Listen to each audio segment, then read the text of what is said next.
आप देख रहे हैं एचएम भारत न्यूज। कोटेश्वर मंदिर में टीन शेड निर्माण का भूमि पूजन। विधायक राजकुमार कर्राहे ने दी विकास की सौगात।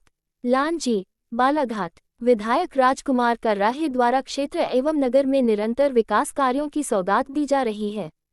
इसी क्रम में नगर के कोटेश्वर मंदिर प्रांगण में श्रद्धालुओं की सुविधा हेतु टीन शेड निर्माण कार्य की स्वीकृति प्रदान कर भूमि पूजन संपन्न कराया गया।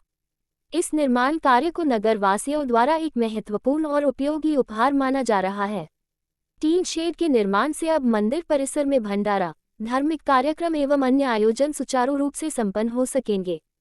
अब तक इस व्यवस्था के अभाव में श्रद्धालुओं को किराए का टेंट लगाना पड़ता था, जिससे उन्हें अनावश्यक आर्थिक बोझ उठाना पड़ता था। टीन शेड निर्माण के बाद शिव भक्तों को इस समस्या से स्थायी राहत मिलेगी। विधायक कर्राहे के इस जनहितकारी प्रयास पर क्षेत्र की जनता ने साधुवाद देते हुए आभार व्यक्त किया।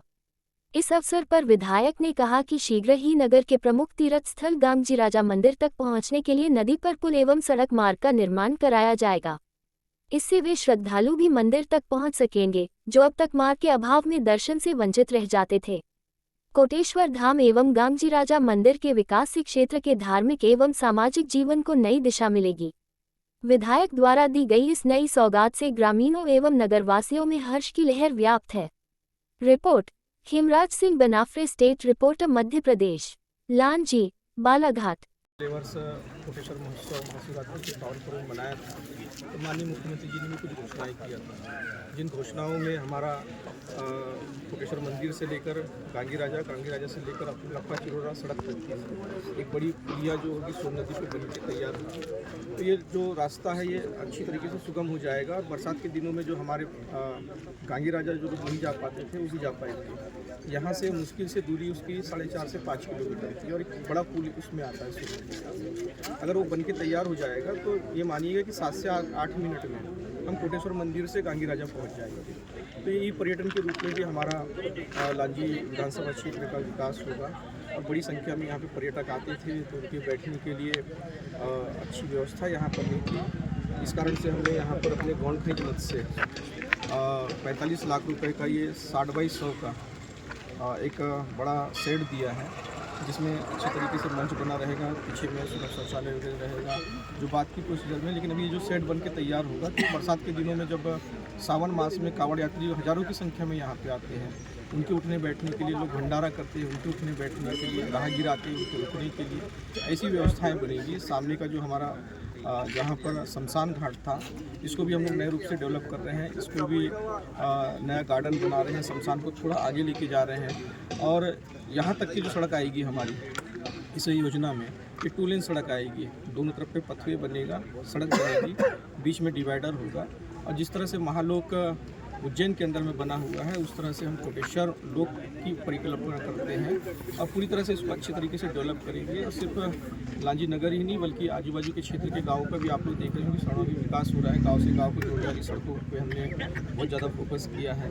और आज ही हम बिसोनी ग्राम पंचायत से लांजी नगर पंचायत का वार्ड नंबर 14-15 होते हुए जो भिलाई रोड पर सड़क हमारी निकल रही है, काली माटी को जो जोड़ रही है, उस सड़क का भी आज हम भूमि पूजन करने जा रहे हैं, जो 2 करोड़ से ऊपर की सड़क है, जो इस लांजी नगर के बाईपास का काम करेगी और जो दबाव लांजी नगर पे बनता है वो थोड़ा खत्म होगा। तो ऐसी मूलभूत सुविधाओं को लेकर हमने अपने कदम आगे बढ़ाया और निश्चित तौर से सरकार हमारी है, तो जो मांगे हम अपनी सरकार से करते हैं वो मांगे भी पूरी होगी। क्या इसके बाद भी कोटेश्वर महोत्सव निरंतर जारी रहेगा? चलेगा, उसे और भव्य रूप दिया जाएगा? बिल्कुल, उसकी हमारी तैयारियाँ प्रारंभ हो रही हैं और हमारा जैसे महाशिवरात्रि का महापर्व जब आएगा तो निश्चित तौर से मानिएगा कि 8 दिन का फिर त्यौहार यहाँ पे होगा और कोटेश्वर महोत्सव होगा। उसी बीच में अन्य जो हमारे सांस्कृतिक आयोजन होते हैं, कवि सम्मेलन होते हैं, बड़े कलाकार हमारे यहाँ पे आते हैं, हमारे मुख्यमंत्री जी आते हैं, अन्य मंत्रियों से भी हमारी चर्चाएं चल रही हैं, वो भी आएंगे। कन्यादान विवाह इस बीच में होगा, हमारा स्वास्थ्य शिविर इस बीच में होगा, नेत्र शिविर होगा।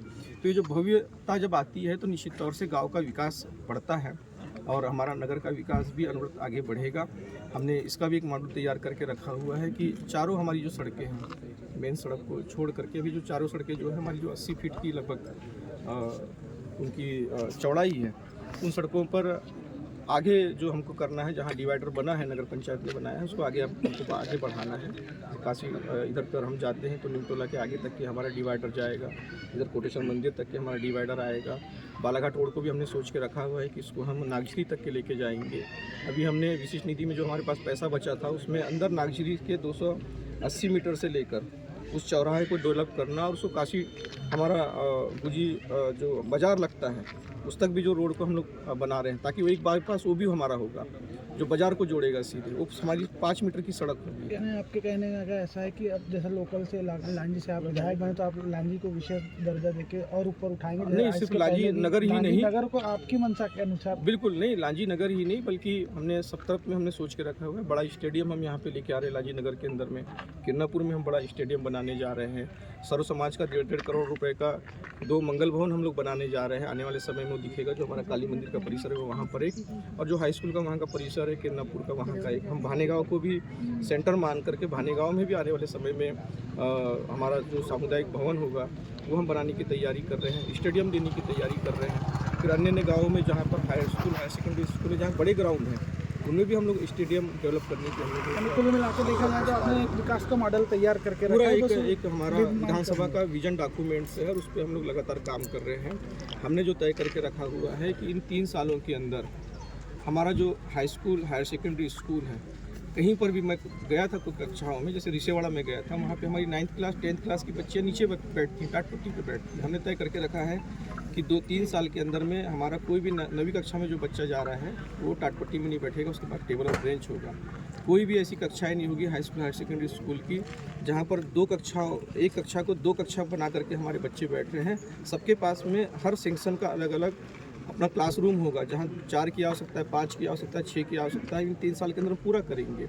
जो हमारे हाई स्कूल और हाई सेकेंडरी स्कूल हैं जहाँ बाउंड्री वाल की कमी है और असामाजिक तत्व जो है तोड़फोड़ मचाते हैं, खिड़कियाँ तोड़ देते हैं, दरवाजे तोड़ देते हैं, कई प्रकार से गंदगियाँ होती है वहाँ पे, तो हमारा ये विजन डॉक्यूमेंट्स में हम 3 साल के अंदर में high school, higher secondary school को पूर्ण रूप से यहाँ पे सक्षम बना देंगे, ताकि हमारा एजुकेशन का सेक्टर आगे बढ़े। तो हमने बहुत कुछ सोच के रखा हुआ अपने क्षेत्र की, और पैसों की कोई कमी नहीं है। राज्य सरकार पूरी मदद कर रही है, हमारे मुख्यमंत्री जी पूरी मदद कर रहे हैं, हमारे मंत्री पूरी मदद कर रहे हैं। तो ऐसे काम हमारे होते रहेंगे।